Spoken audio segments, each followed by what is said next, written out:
would now like to introduce to you Troy D'Ambrosio, the Executive Director of the Lassonde Entrepreneur Institute and the moderator of today's panel discussion about the economy.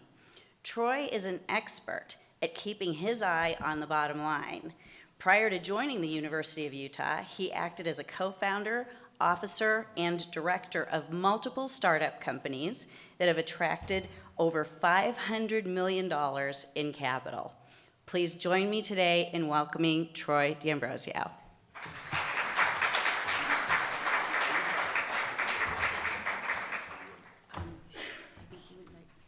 Why don't we have our panel come up? I think we've got Natalie and Megan and Philippa, so come on up if you're here. So,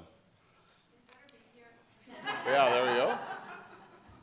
So, thank you for that introduction. So, it's kind of ironic that I'm moderating this panel because I work at the macroeconomic or the microeconomic scale, right? I mean, so when you're starting a company, it's like being in a rowboat in the middle of the Atlantic in hurricane season, right? And you've got the macroeconomy is something you just hope doesn't swamp you. Really don't think about that. And so, I've got this great panel. So they have guaranteed me that they're going to clear up everything about the world economy, where it's going to be. So you have clear sailing, the lighthouse there. So before we leave today, we want three things from you. We want to know where interest rates will be at the end of the year, where unemployment will be at the end of the year, and will the Cubs repeat, right? But first, so why don't you please introduce yourselves, and Megan, we'll start with you. So. Sure, I'm Megan Green. I'm the chief economist of John Hancock or Manulife Asset Management. I'm based in Boston, but I'm pretty much never there. So. I'm Philippa Dunn. I'm co-editor of the Licio Report, which is an independent macroeconomic newsletter. I'm based in New York, and I'm there a lot.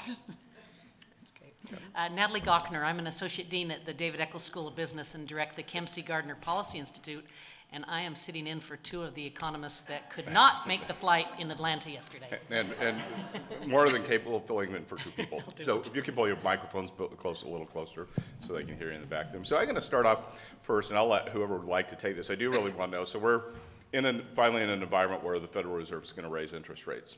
But we're also in a fairly, I would say, fragile economic situation, and you've kind of got credit card debts at all-time high, auto debt loans are at all-time high, student loans are at all-time high. So in this rising interest rates, usually that's a good sign because it means the economy's turned around, but it also creates some challenges. So Megan, why don't we start with that? What do you see with the interest rates rising? What do you foresee for the economy going forward? Sure, so I'll start with the economy and then talk about interest rates. So right now you actually see two different sets of data that are telling us two different stories about the U.S. economy. One is the soft data, which is sort of confidence data, survey data, companies saying this is how many people we plan on hiring, we plan on investing. That data is all looking fantastic, actually. So consumer confidence, which is really important in the U.S., given that the consumer carries every recovery in the U.S., it's at post-crisis highs, keeps hitting new post-crisis highs. Business optimism is also at post-crisis highs. The manufacturing and services indices that are survey-based are looking really great. Offsetting that is all the hard data, so the actual hard economic data that we're getting. And that's not looking so great. So retail sales, it's in positive territory, but nothing to write home about. The housing market, there are a million different metrics for the housing market, but some of them seem to suggest that actually they're turning. New car registrations actually just fell off a cliff. We'll get retail sales data on Friday, so we'll see if it actually follows. It may or may not. Some of the consumer goods data isn't looking so fantastic. So the big question is, do we believe in what I call confidence fairies or not? And so if it means, does confidence, will that be driving the bus? Will actual companies start investing off the back of better confidence? Will people start spending and investing off the back of confidence? Or actually, will the hard data prevail, and will consumers and businesses become less confident because none of the data is actually coming through? And I unfortunately think the latter is the case. There are a bunch of challenges in the US, least of all in the policy realm, so I think that all of the optimism is really priced into the markets, but none of the downside risk is priced in, and so as things don't come through in as large a fashion or as quickly as investors are expecting, I think some of the confidence will start petering out. That being said, I think the US is fundamentally a 2% growth economy. So my company certainly thinks I'm incredibly bearish because they really want to believe in this great bull market story. 2% growth is actually way better than the rest of the developed world. The Eurozone, I think, is roughly a 1.5% growth economy in aggregate. Japan's around a 0.5 to 1% growth economy. So 2%, that's not so bad, and we might get policy coming through that will goose that a little bit, but it'll just be sugar hits to the economy. I don't think it will fundamentally change anything. And that's because there are much bigger global drivers that are underpinning this sort of slow growth environment that we're in, including an aging population, low productivity growth. And I don't think any of the policies that we're seeing come out of this US government are going to change any of that. So I think we're roughly a 2% economy. So what does that mean for interest rates? I'll start by saying every central banker that I speak to, and I spend a lot of my time talking to central bankers. Lucky me, I do it so you don't have to. But they're all desperate to normalize monetary policy. Central bankers don't want to be rock stars by their very nature, and they have been the only actors in the global economy for years now. And so they're desperate to normalize policy, so if they can justify it, they will hike rates. But the question is, can they justify it? I think we'll probably get 2 more rate hikes this year, which is exactly what the Fed thinks. So I think they'll get it off just because I think that the data will look good enough for them to be able to justify it. The Fed spent a lot of money buying up assets after the global financial crisis to kind of underpin the US economy, and they'd like to stop reinvesting those assets, so I think they'll start shrinking their balance sheet from next year.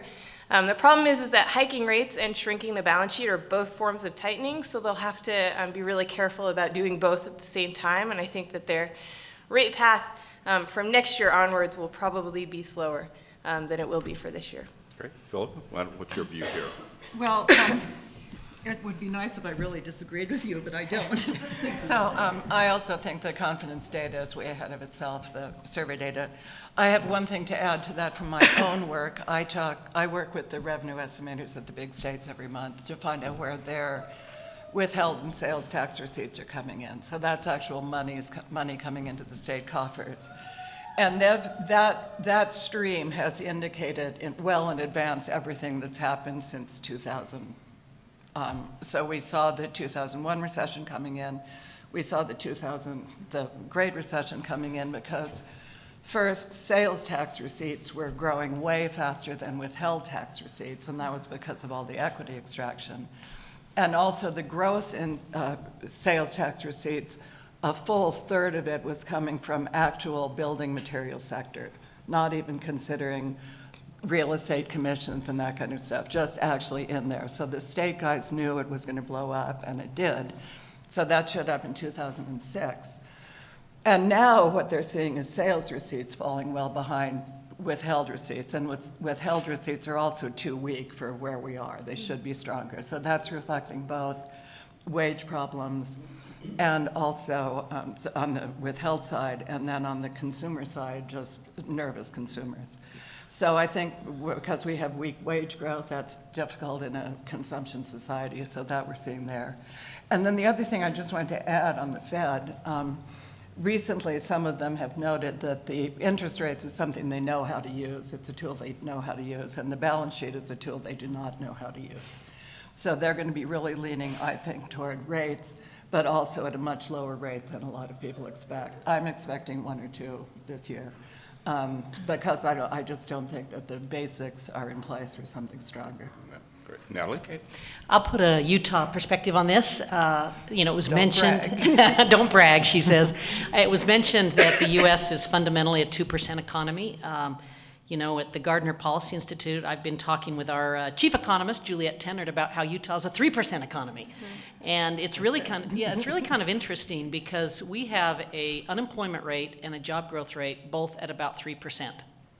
I just want to let that wash over you for a minute, if those of you that don't work with these numbers so much. Unemployment rates are typically, 4 to 8%, depending on the part in the cycle.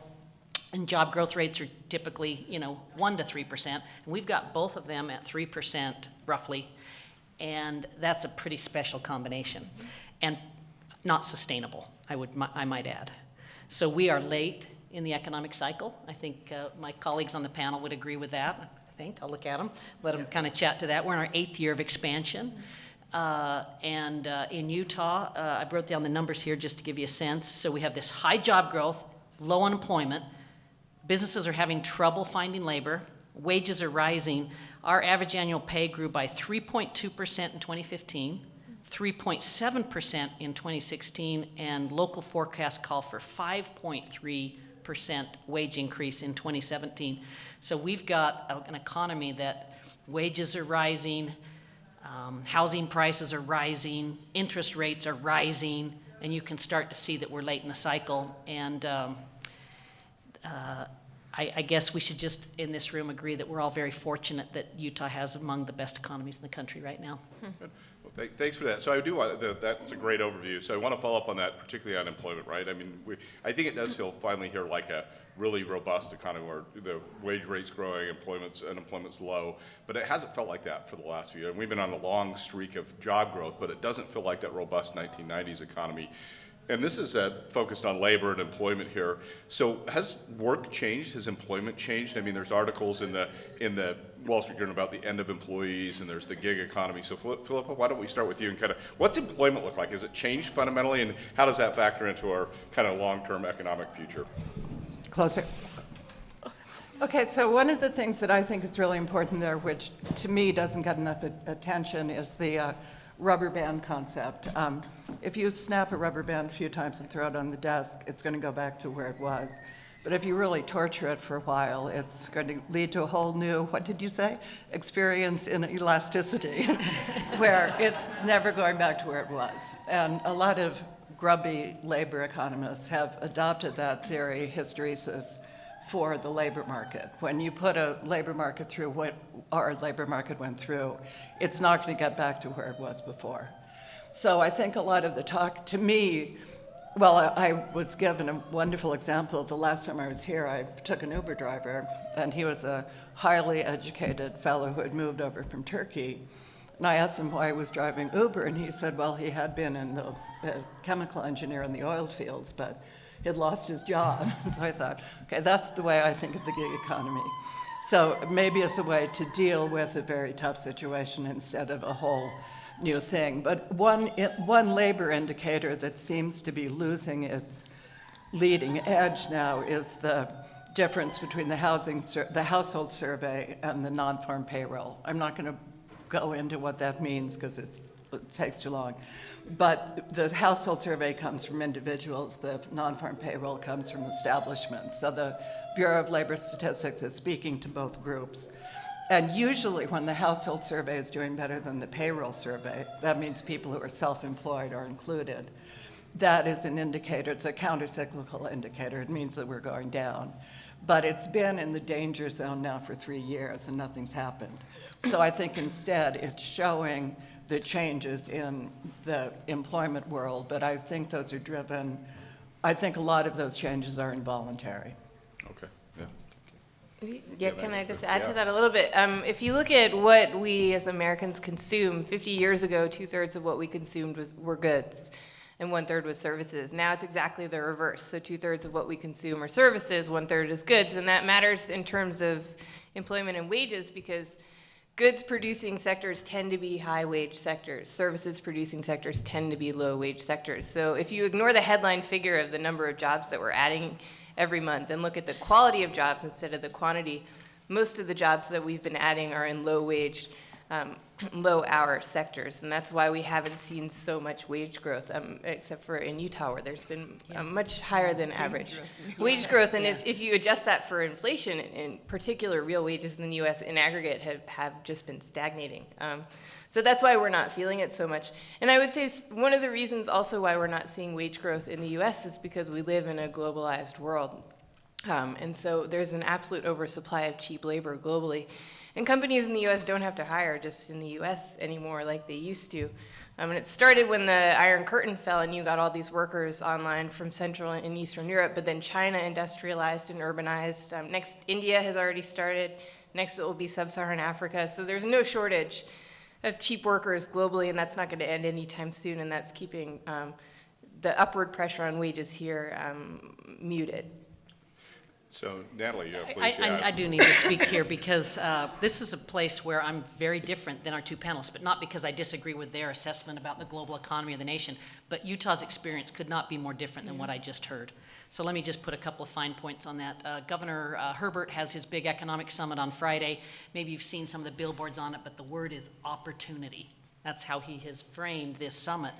And opportunity in the Utah economy is abounding in even high-paying industries, right? And so if I go look through it, manufacturing is doing very well in this state, and it's advanced manufacturing. It's the type of stuff you don't send overseas. This is largely from our medical device industry.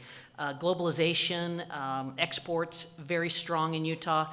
Of course, we have this copper mine and company, Rio Tinto, that exports gold and copper and silver, and those commodity prices have been down, but most of our other exports doing very well. I would also look at our tech economy. You look at the point of the mountain, you know what you're seeing there.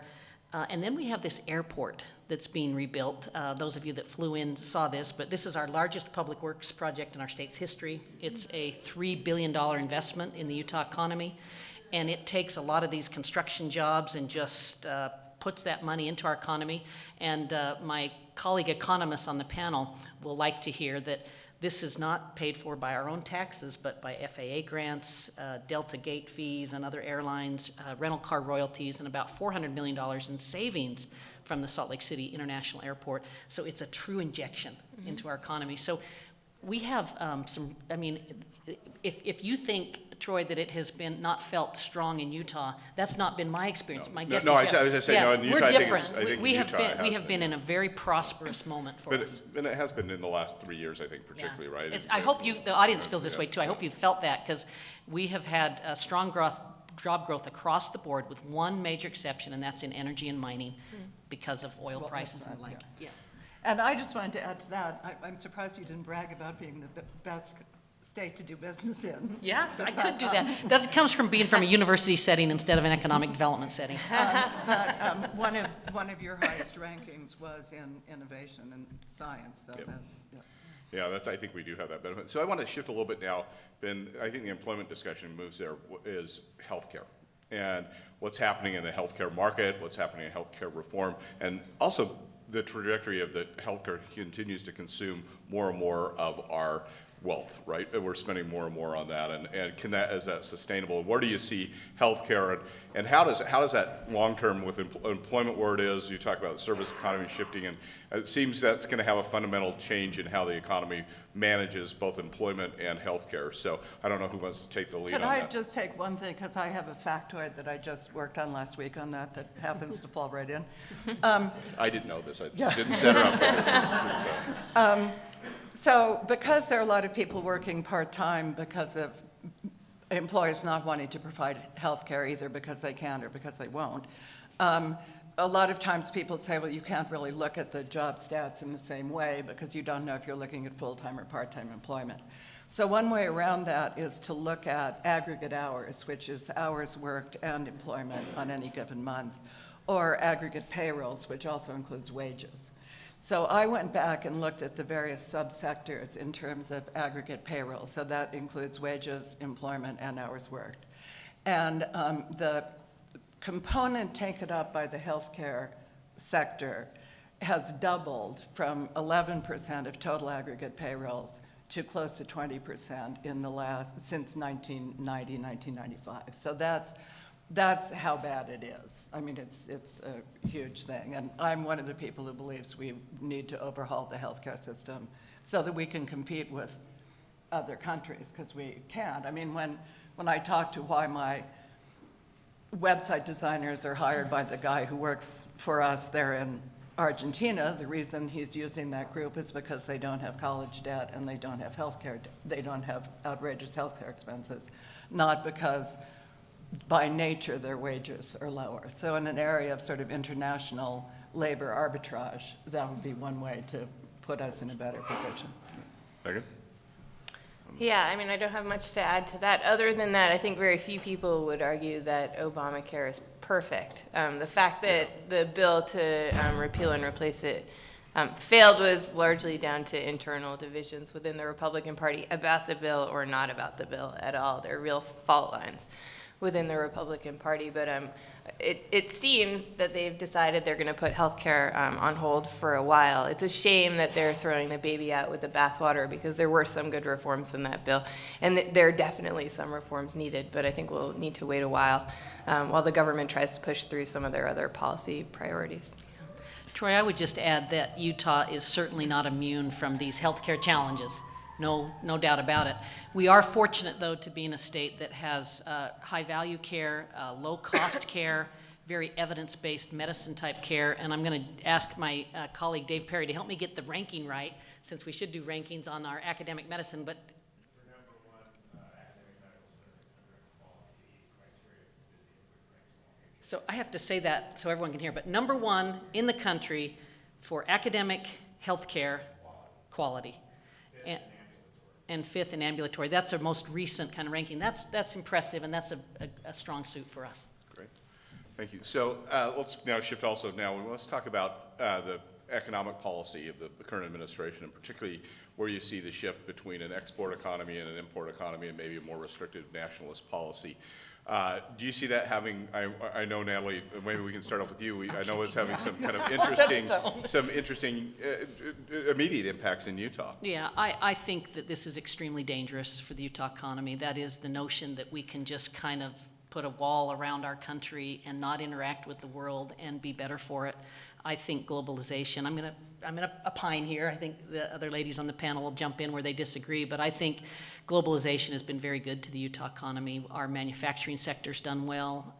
We've created a lot of wealth through exports. It's created all sorts of lower prices for consumers and all sorts of choice. And so I'm particularly interested in Mexico and its relationship to the Utah economy. And things that we do that start to mess with that relationship would be a red flag for me in my look at Utah's forecasts. Cool. You want to? Yeah, I mean, I agree. Why fight globalization? It's a little late for that. And I think that focusing on the mining sector, I mean, the aggregate payrolls in the mining sector were 0.14%, now they're 0.08. This is not a big part of the economy, really. I mean, the coal mining sector. So, working on real policies that will help our workers who are having a hard time get a better share, and not trying to fight something that's obviously here to stay would be a big improvement, which I don't see much hope for. Yeah, I'll just add two things. We have a big macroeconomic forecasting model that we can shock with different assumptions. And so before the U.S. election, we decided to shock it for the tariffs that then candidate Trump was suggesting he would impose on China and Mexico. So I think it was a 40% tariff on China and a 35% tariff on Mexico. So if we baked that into our model and then ran it so that it gave us all, it's kind of solved globally and spit out a US GDP number. US GDP was 0 if you added in just those tariffs. Now, I don't think we'll get those kind of tariffs on China or Mexico, but it does show that actually that kind of protectionism could have a real impact on our economy. Since then, President Trump has rolled back from a lot of his rhetoric on imposing tariffs, labeling China a currency manipulator, which you can't really argue according to the criteria. I think there will be a renegotiation of NAFTA, but even the Mexicans actually agree there needs to be a renegotiation of NAFTA. I don't think it will be particularly dramatic and won't bring the U.S. economy down to stagnation, thankfully. In terms of protectionism, though, we also need to talk about tax policy, because one of the policies out there is a border adjustment tax, which means you tax importers, basically, and give exporters a tax credit. And the idea is to encourage exporting, but also it's to stop companies from setting up headquarters abroad because of cheaper taxes. So it's to stop corporate inversions. It's an incredibly dangerous policy. If the idea is if you have a current account shock like that, the currency is supposed to adjust. So according to the economic theory, if you had this 20% tax that you imposed on imports but not exports, the dollar would appreciate by between 15 and 25%.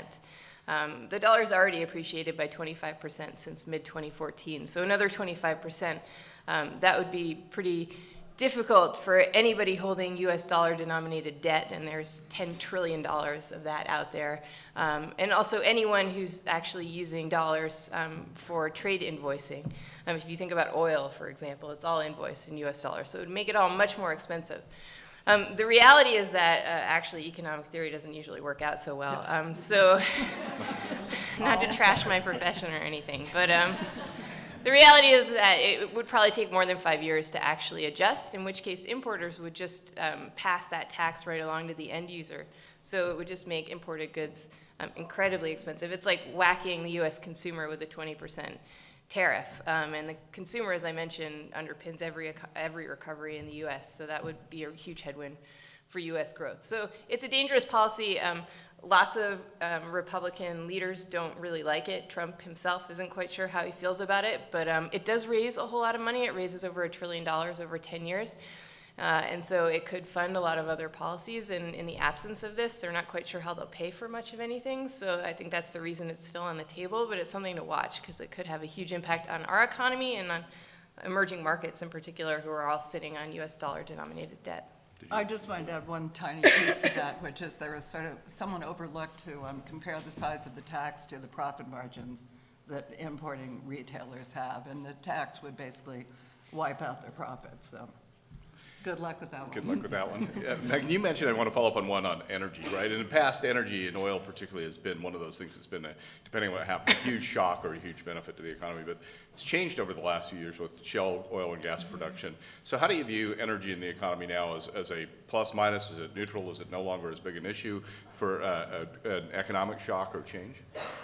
So that depends on what you think will happen to oil prices. And I think that they'll probably go up to about $60 a barrel over the next 3 to 5 years. I should mention oil prices are the absolute most difficult thing for any economist to forecast.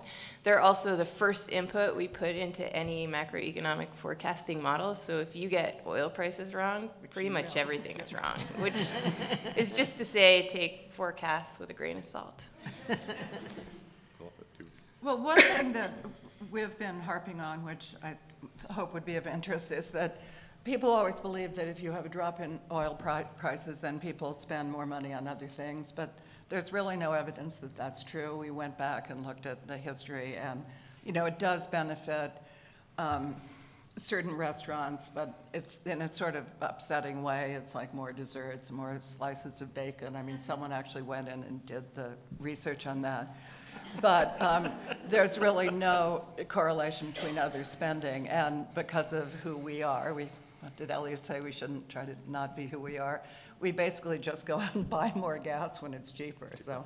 Yeah, just to add really quickly to that, though, so while Americans aren't spending more, even when oil prices are lower, they are actually paying down some of their debt. So household balance sheets are in slightly better shape, which means you don't get a big boost to the economy from lower oil prices, but over the medium to long term, it's actually a good thing that they're getting their own fiscal houses in order. Troy, I would add to this. So energy is interesting in Utah because we're not a heavily energy dependent state, but we are an energy state. And we're maybe about 12th in the list of states in terms of our energy dependence. I think it's a pretty nice place to be because when oil prices are high, we reap the benefits from it. When oil prices are low, it doesn't kill us, right? And where I think this is interesting, particularly for this audience, is that where oil prices are really tricky in Utah is the regional disparities it creates. So the Uinta Basin, southeastern Utah, central Utah, very impacted by low energy prices. And you end up with double-digit unemployment and contractions in the economies. We actually have right now 7 counties in the state that are actually declining. So we have this prosperous, humming, opportunity-filled economy, and then we have parts of our state that are really struggling. And for the community that we're here to talk about and serve, think how challenging that can be. So we've been saying from the Gardner Policy Institute that we have a tale of 2 Utahs, urban and rural, and they're experiencing some things very differently. So that's a problem. It's really good what was said on the panel that oil prices have gotten back up to the $50 a barrel level, and they're going to gradually increase is what most forecasts call for. I think that's good for Utah. Actually, that was going to be my next question because I saw that a few weeks ago, Natalie, and you presented about this tale of 2 Utahs and this kind of sorting between economic places that are benefiting economically and not in the U.S., but in Utah. So kind of talk more about that in Utah in detail, and then I'd like to say how that's changed, what's happening nationally that way, and how that's impacted how we look at our economy and how we look at economic growth. Well, I think that the disparity between urban and rural Utah is an incredible policy challenge for state decision makers, because you can't have parts of your state that are contracting. That's just not acceptable when we're in prosperous times. So you have to think about, what do you do in a policy world to remedy that? And there's actually some really fun ideas that actually benefit urban Utah and benefit rural Utah. So you think we have congestion problems in the metropolitan areas. What can we do to get some of those jobs that cause that congestion and air quality issues and get them to benefit rural Utah? So I look for Governor Herbert and our legislature to be very aggressive in this area while we have the capacity to do so. I'm going to use a strong term here. You could see a Marshall Plan for rural Utah. Nobody's talking about that, by the way, up there. That's just coming out of the Gardner Policy Institute, what we're saying needs to happen. But we need to be very purposeful in thinking about rural Utah. Well, do you want to? I kind of just like to let that stand, but also to say that a lot of the problems in the labor market, as you mentioned right out of the gate, are policy problems at this point. And there's so much that we could do, and pretty easily. Yeah, I wish this were just a U.S. problem, actually, but it's mainly just a developed world problem. So this feeds into the whole inequality debate, and also underpins why we have populist leaders doing so well in the U.S., but also across Western Europe. I did most of my graduate work on populism in the U.S. and Europe, and I quit before I got my PhD and thought, when will this ever be relevant again? And sure enough, If you wait long enough, right, all things I know that become was relevant one again, forecast right? I didn't nail. But in any case, it's come in quite handy these days. And, a lot of what underpins populists is inequality. People worried either that they have been left behind or that they will be left behind. And if you look at the history of populism in the US and Europe, populists tend to do well roughly every 10 years, which corresponds generally with the business cycle. What I think is really different this time around is that I don't believe in the business cycle anymore. I think it's pretty much dead, and that's because central banks keep stepping in with more accommodation to sort of goose the system and avoid the usual repricing of assets and capital and labor that we normally see. So this business cycle, if it's not dead, it's incredibly long. And that has just given populist leaders an extra long runway to consolidate their support. So we're seeing them do better this time around in the Western world than we have before. Philip, so next one, kind of going on that labor market, this is the rapid pace of technology change. I mean, a lot has been talked about it. We're losing our jobs to overseas markets, but that's part of it. But a big part of it is just technology change and automation. And that pace is going to continue to accelerate. So, Philip, how's that going to change? What do we do from a policy standpoint, from an economic standpoint, from an employment standpoint, when technology just keeps chewing up jobs and replacing people? And you mentioned the Uber driver. Uber's working to replace that driver as quickly as they can, right? So that very skilled, person that was working in the oil industry is now driving Uber. Uber's trying to put him out of work in 5 years. So how do we deal with that as an economy? How do we deal with that as policymakers? How do we deal with that as a state? Well, I think about that a lot when I can't sleep at night, and I haven't gotten very far. I mean, in manufacturing, it's already pretty much happened. So the manufacturing sector has been automized probably as much as it's going to be. It's now going to move into high-paid services, and that's going to be very hard for people. And the ideas that are being floated around in terms of this are pretty, not ready for prime time, but guaranteed income and stuff like that. Free education, free health care, and if you want to work, you get out there and work, and if you don't, you're going to have a very restricted lifestyle with a guaranteed income. But it's hard to really see a way around that unless we had very strong public job guarantees, and that you could do. In fact, I'm always torturing Stephanie with my idea on that front. That you could do with scalable work programs that wouldn't build up the maligned government sector, but would come in when there were certain populations that weren't getting enough work. And one of the ideas would be control of invasive species, that it's not critical in some ways, in other ways it is, and you could hire workers who are in danger of disengagement on that front when you needed to, and then when the private sector was moving ahead, you could drop the programs back so that they weren't over-functioning. Natalie, how does that look on the state level? I think this is one of the most challenging policy questions of our times, and that is, how do we train people to have gainful employment in an economy that is so rapidly changing, and technologies coming in, and all of that. I thought that our keynote speaker said some interesting things, and I was trying to apply them both to the the autism world, and also some of the other, job challenges we have out there. He said, having training in place so those with ASD have a safe place for answers to questions others seem to already know. That's kind of what I wrote down as a summary point. And you actually have some of those same issues for people in the broader economy. Exactly. We Megan, have to reinvent the way Yeah. we do job training. Yeah, I think one of the results of technological developments replacing workers is we'll all just work less. So that, I guess, maybe is the good news. But it is interesting because this is putting the field of economics into question, and what we're measuring, because as economists we're all obsessed with GDP growth. That's the main figure. In the U.S. at least. When I took my current job, I was supposed to go work for the German finance ministry, and whenever I talked to them, I would say, you should do this, it'll boost your growth, and they just stare at me and say, who needs growth? Growth is an Anglo-Saxon obsession. Why do you guys care about it so much? We have really low unemployment and a really high standard of living, and I think there is something to that, this high standard of living. So on the one hand, as economists, we're all saying we need boosts to long-term productivity, and we can get that from technological development, and then we can grow more. But on the other hand, we'll have higher unemployment and a lower standard of living. So which one do we value more, growth or high productivity? It's a big question in the industry now. Great. Why don't do we have any questions? Maybe a few minutes for questions. Dr. McMahon, yes?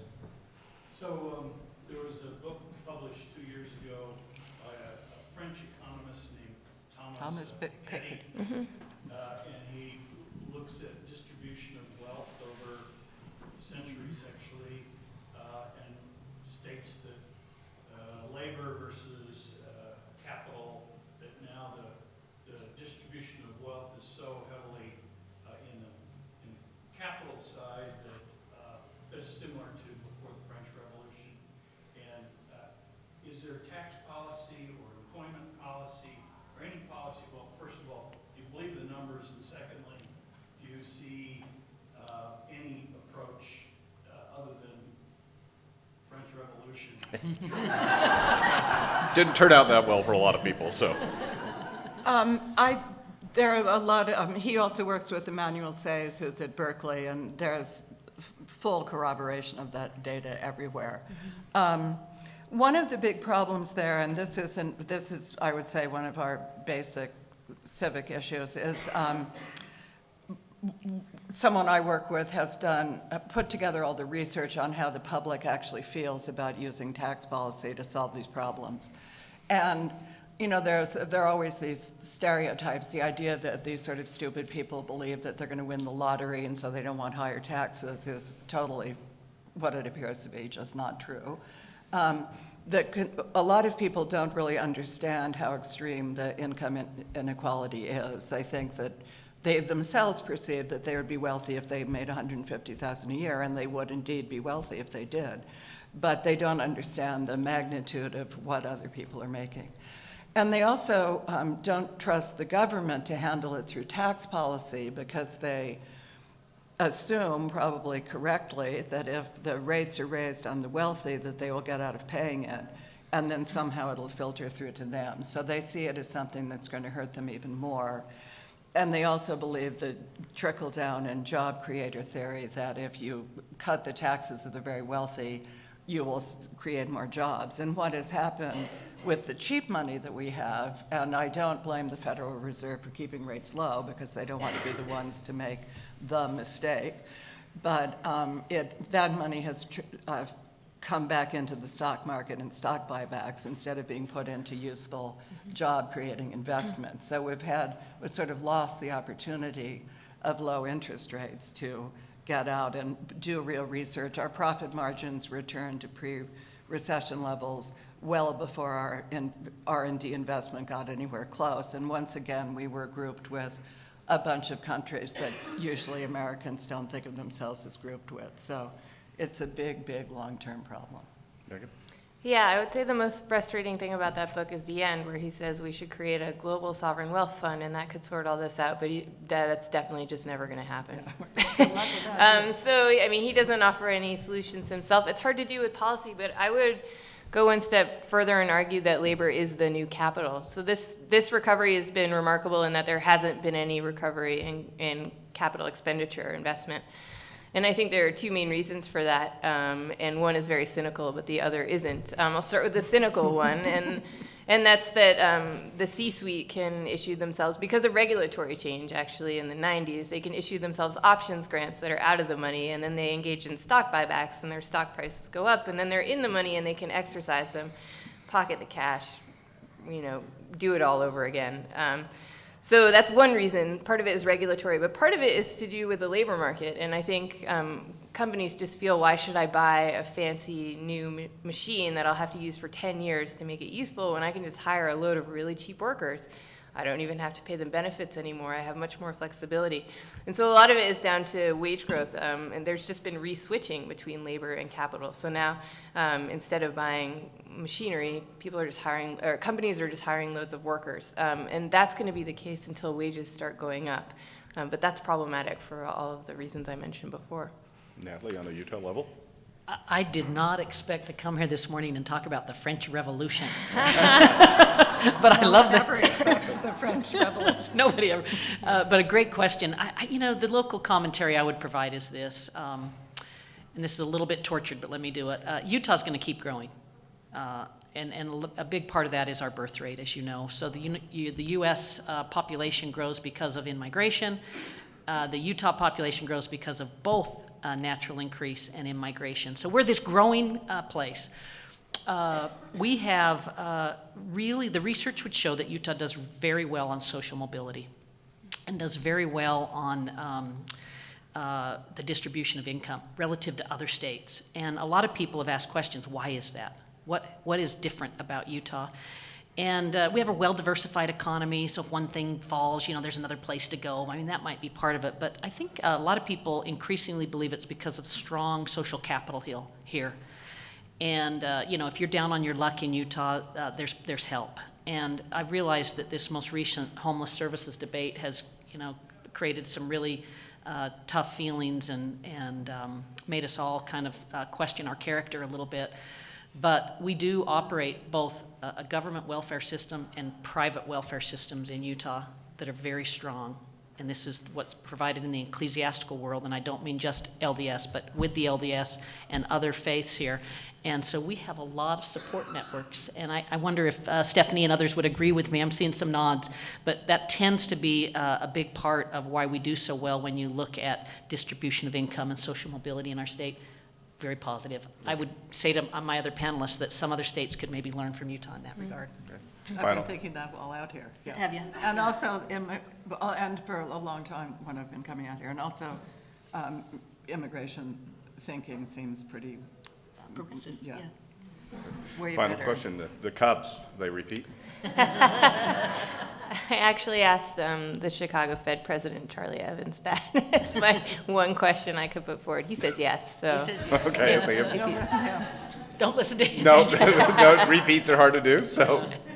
Well, and I'll take a pass, but put a local perspective. I do think the Jazz will be 5th in the West and play the Clippers, but I think they'll get through the first round and beat the Clippers. All right, there you have it. Hey. Thank you.